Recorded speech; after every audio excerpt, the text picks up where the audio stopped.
दोस्तों, मैं Bhanu Pratap Singh, mission success institute CTET classes. हम लोग इंग्लिश का पेडागोगी लेकर के आए हैं। चलिए इंग्लिश का पेडागोगी देखते हैं, टीचिंग देखते हैं, उसको थोड़ा डिस्कस कर लेते हैं। इसमें भी 10 क्वेश्चन है। तो चलिए शुरू करते हैं। यदि हमारे चैनल पे पहली बार हैं तो लाइक करिए, शेयर करिए, सब्सक्राइब करिए। सब्सक्राइब करना मत भूलिएगा। यदि सब्सक्राइब का ऑप्शन नहीं आ रहा होगा तो जो मेरा फिगर है गोल में ग्रीन कलर का, उस पर क्लिक करिएगा, सब्सक्राइब का ऑप्शन आएगा, बिल्कुल करिएगा सब्सक्राइब। अपने मित्रों को शेयर करना मत भूलिएगा।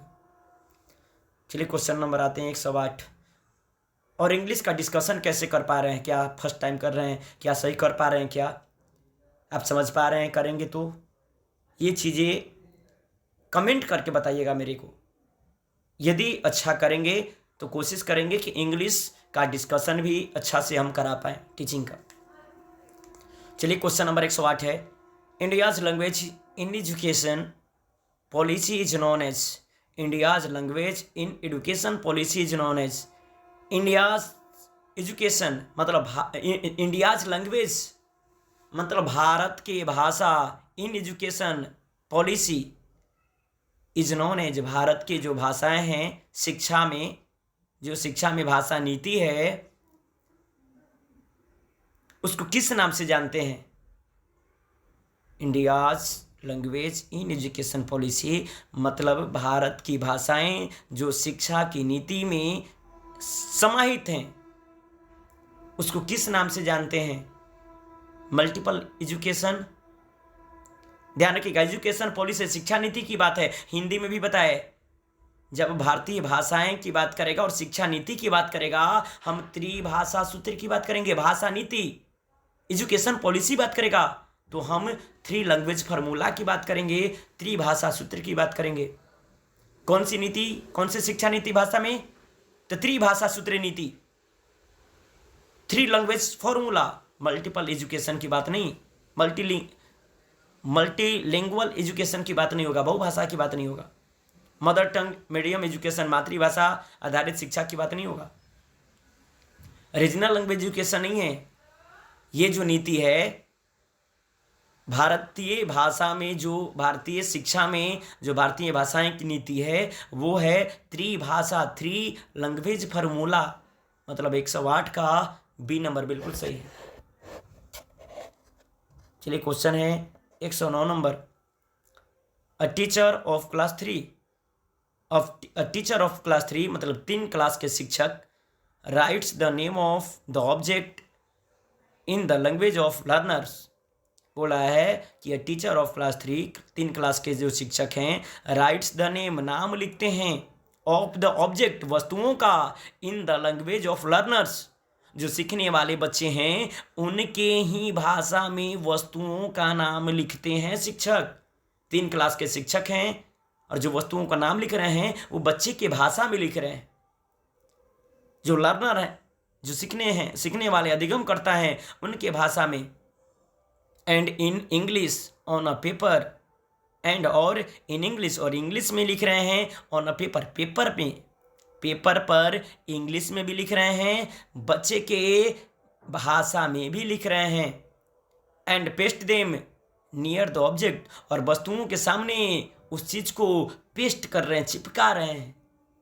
What does C M at here, वहां उनका ये लक्ष्य क्या दर्शा रहा है?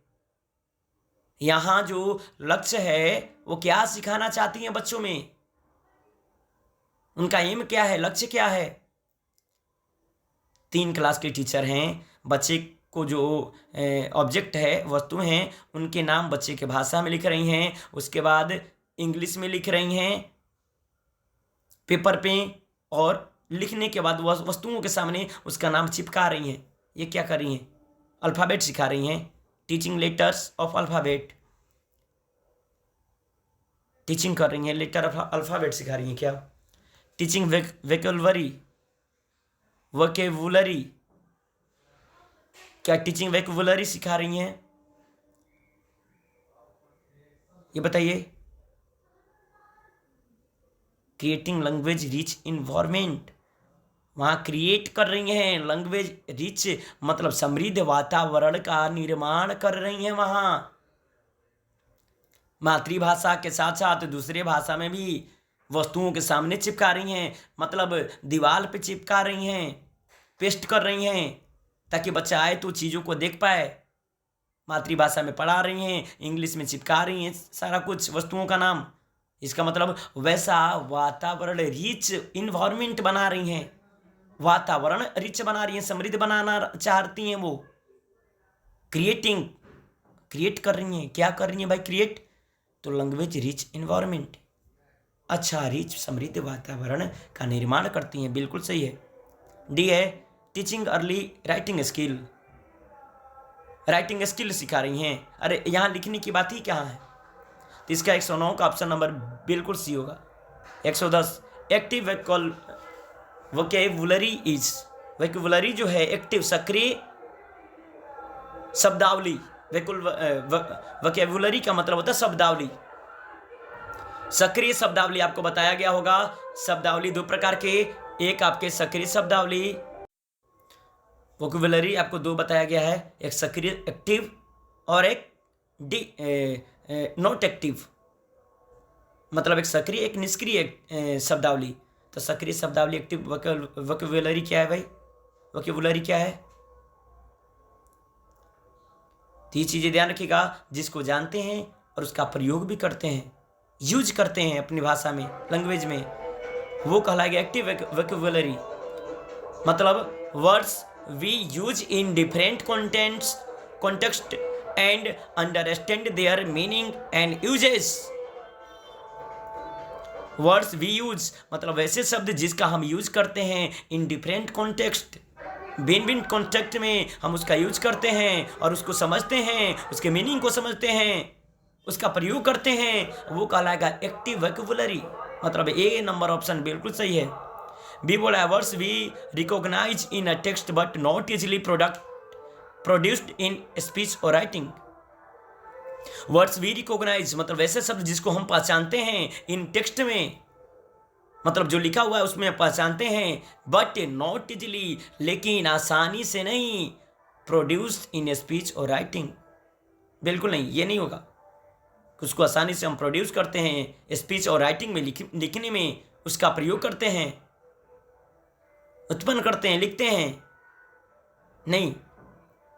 वर्ड्स वी रिकॉग्नाइज ऐसे शब्द जिसको पहचानते हैं, एंड यूज और उसका प्रयोग करते हैं, व्हेन वी आर एक्टिव जब हम एक्टिव होते हैं, सक्रिय होते हैं, तो पहचानेंगे और लिखेंगे, यूज करेंगे, नहीं।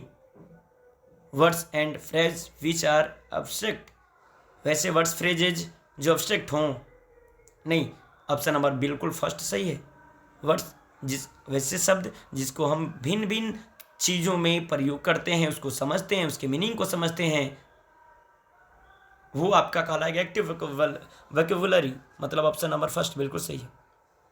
12 a teacher ask her learners, एक टीचर हैं, शिक्षक हैं, जो पूछते हैं हर लर्नर्स अपने जो अधिगम करता है बच्चे हैं उनसे पूछते हैं,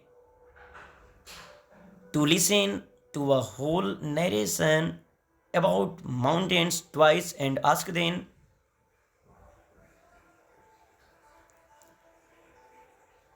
mountain twice and then ask them to recognize the topic and subtopic, finding the main ideas and evaluate the theme. What approach to listening does the teacher advocate here?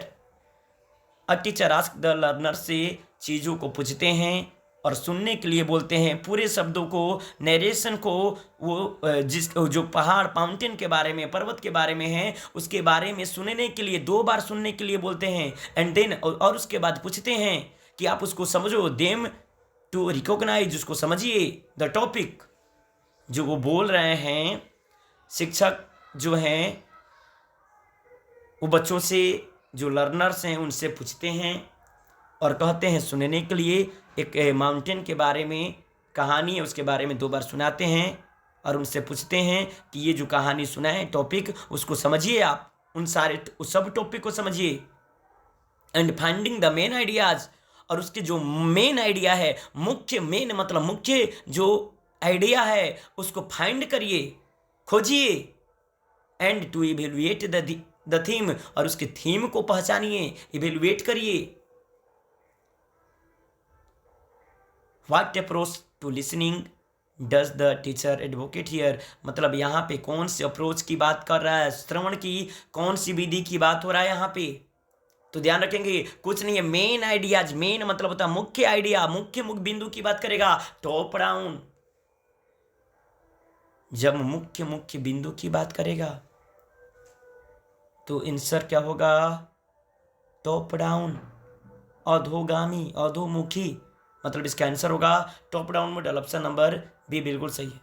Main ideas की बात कर रहा है कि जो हम बोल रहे हैं उसको सुनिए, 2 बार सुनिए और उसके मुख्य आइडियाज को बताइए, फाइंड करिए, उसके मुख्य चीजों को बताइए, आप सारांश निकालिए, सार निकालिए उसके चीजों को। तो ये जो चीजें हैं टॉप डाउन मॉडल के अंतर्गत आएगा, बी नंबर बिल्कुल सही है।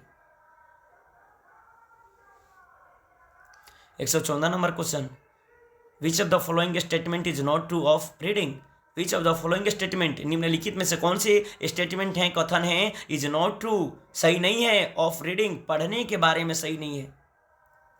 ध्यान रखिएगा, कौन सा कथन है जो पढ़ने के बारे में सही नहीं है। चलिए, तो वही है कि which of the following statement is not true of reading, मतलब पढ़ने के बारे में कौन सा स्टेटमेंट कथन सही नहीं है।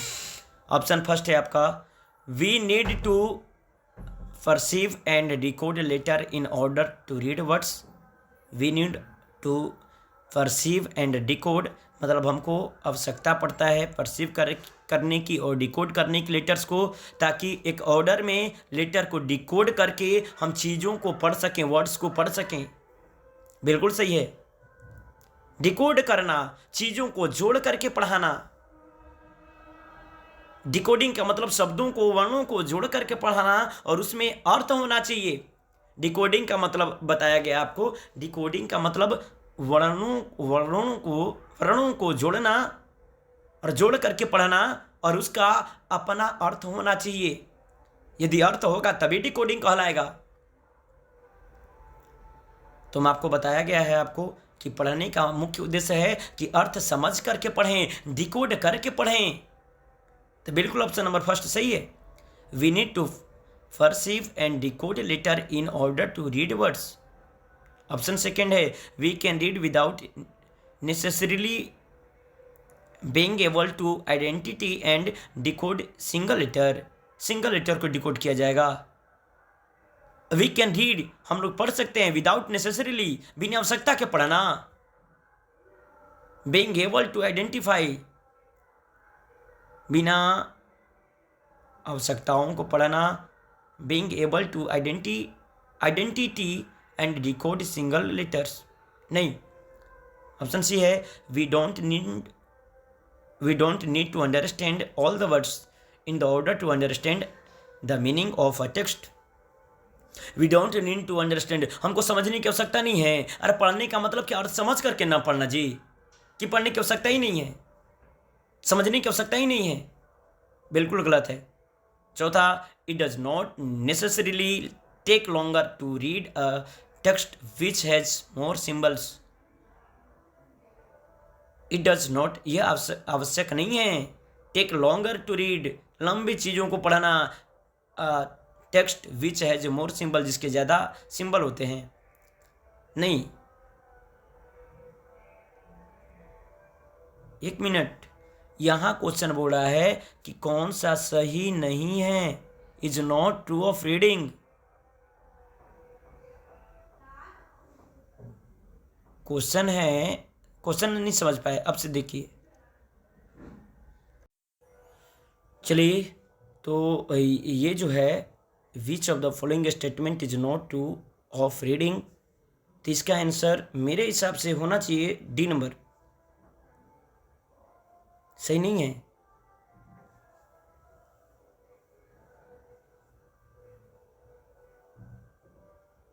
पहला है, we need to perceive and decode letter in order to read words, चलिए इसको देखते हैं बाद में, 114 नंबर को बाद में देखते हैं। आगे आते हैं 116 नंबर पे। A teacher collects instance of learning by learners and anecdote and later on uses them for assessing the learners for the semester. What is this assessment known as? Like a teacher collect instant of learning by learners and anecdote the later of uses them for the assessing the learners of the for the semester. मतलब जो teachers हैं बच्चे के चीज़ों को आकलन करने के लिए कलेक्ट कर रहे हैं, एकत्र कर रहे हैं और उसको बाद में जाकर के उपयोग करते हैं उसको, तो ये कहलाएगा पोर्टफोलियो असेसमेंट। पोर्टफोलियो असेसमेंट के अंतर्गत आएगा ये चीज़ें। जिन चीज़ों को बच्चे जो करते हैं उसको एक जगह एकत्रित कर लेना, प्रगति पत्र बोलते हैं उसको। The teacher collect instant of learning by learners and anecdote and later, और बाद में ऑन यूजेज, और उसका उपयोग करते हैं देम फॉर असेसिंग, मतलब उसकी आकलन करने के लिए, the learners for the semester, semester में बच्चे की कितना सीख पाया उसका आकलन करने के लिए उनका प्रयोग करना। इसको हम जानेंगे पोर्टफोलियो असेसमेंट। पोर्टफोलियो असेसमेंट है ये। 118 which of the following is true of an idea language syllabus, मतलब विच ऑफ द फॉलोइंग, निम्नलिखित में से कौन सा सही है, of an idea language syllabus. Ideal मतलब आदर्श लैंग्वेज सिलेबस के बारे में निम्नलिखित में से कौन सा कथन सही है। Learning outcome should aim at more than learning objective, learning outcome आना चाहिए, should aim and more than learning objective, मतलब लर्निंग आउटकम को ज़्यादा महत्व दिया जाएगा लर्निंग एडजेक्टिव से, या learning objective should aim at more than learning outcome. Learning objective और लर्निंग आउटकम दोनों साथ में आने चाहिए, उनके लक्ष्य दोनों एक जैसे होंगे। सॉरी बोल रहा है कि learning objective should aim at more than learning outcome, learning outcome से लर्निंग ऑब्जेक्टिव जो है उसका उद्देश्य ज़्यादा है। ऑप्शन फर्स्ट है लर्निंग आउटकम का उद्देश्य लर्निंग ऑब्जेक्टिव से ज़्यादा है, दूसरा बोला है लर्निंग ऑब्जेक्टिव का उद्देश्य लर्निंग आउटकम से ज़्यादा है, और तीसरा है learning objective should align with learning outcome, learning objective learning outcome के साथ संबंधित हैं। बिल्कुल सही है। और चौथा है learning objective should be different from learning outcome, मतलब लर्निंग जो ऑब्जेक्टिव है लर्निंग आउटकम से अलग है। बिल्कुल गलत है, ये दोनों एक दूसरे से जुड़े हैं। लर्निंग ऑब्जेक्टिव लर्निंग आउटकम एक दूसरे से जुड़े हैं, लिखने हैं, मतलब ऑप्शन नंबर सी बिल्कुल सही होगा। 120 teaching of drama should aim at promoting, teaching of drama, यदि बच्चों से टीचिंग ड्रामा का टीचिंग कराया जा रहा, शिक्षण कराया जा रहा, टीचिंग कराया जा रहा है ड्रामा के बारे में, तो इसका लक्ष्य क्या है, किसको प्रमोट करेगा, ये किसको बढ़ाएगा, इसका उद्देश्य क्या है, किसको बढ़ाएगा। यदि बच्चों से ड्रामा करवाते हैं, क्लास में ड्रामा के बारे में पढ़ाया जा रहा है, जब ड्रामा के बारे में पढ़ाया जाएगा तो किसको प्रमोट करेगा। एक्टिविटी लैंग्वेज फॉर पर्पस, ये बताइए। यदि पढ़ाया जा रहा है, प्रमोट किया जा रहा है ड्रामा को, तो भाषा सिखाने का उद्देश्य क्या है, उसके लिए शिक्षण में ड्रामा का प्रयोग करना चाहिए, ताकि बच्चा अपनी बातों को कह सके, अपनी अभिव्यक्ति को बोल सके, मतलब लैंग्वेज फॉर पर्पज। बच्चे भाषा सिखाने का उद्देश्य टीचिंग में, शिक्षण में ड्रामा का प्रयोग करना चाहिए, किसको बढ़ावा देने के लिए, ताकि बच्चे चीज़ों को समझ सके, कह सके, उसके पर्पज, उसके उद्देश्य को बताने के लिए। तो बिल्कुल आपका ऑप्शन नंबर बी सही है। 138 नंबर बॉटम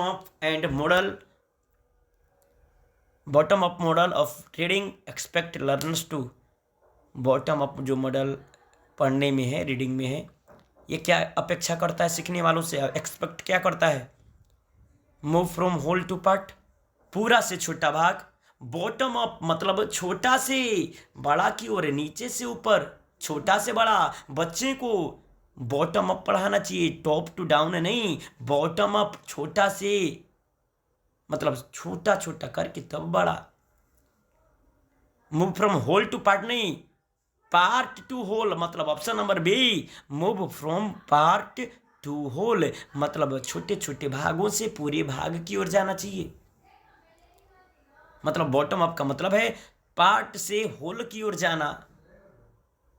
तो ऑप्शन नंबर बी बिल्कुल सही, 138 का। 140 नंबर और आखिरी क्वेश्चन है, बिक्स स्टैंड फॉर, बिक्स आपको पढ़ाया गया है बेसिक इंटरपर्सनल कम्युनिकेशन स्किल। बिक्स का फुल फॉर्म होगा basic, option number D, bilingual नहीं होता है, बेसिस नहीं होता, बेसिक। ऑप्शन नंबर या तो सी हो सकता है या तो डी हो सकता है, लेकिन डी होगा इसका answer, basic interpersonal communication skill. मतलब ऑप्शन नंबर डी बिल्कुल सही है, मतलब 140 का डी होगा। चलिए, ये आपका इंग्लिश हुआ। एक क्वेश्चन है उसको देखा जाएगा, बाद में देखेंगे उसको। यदि चैनल पे फर्स्ट टाइम है तो चैनल को लाइक करिए, सब्सक्राइब करिए और मित्रों में शेयर करिएगा। Thank you.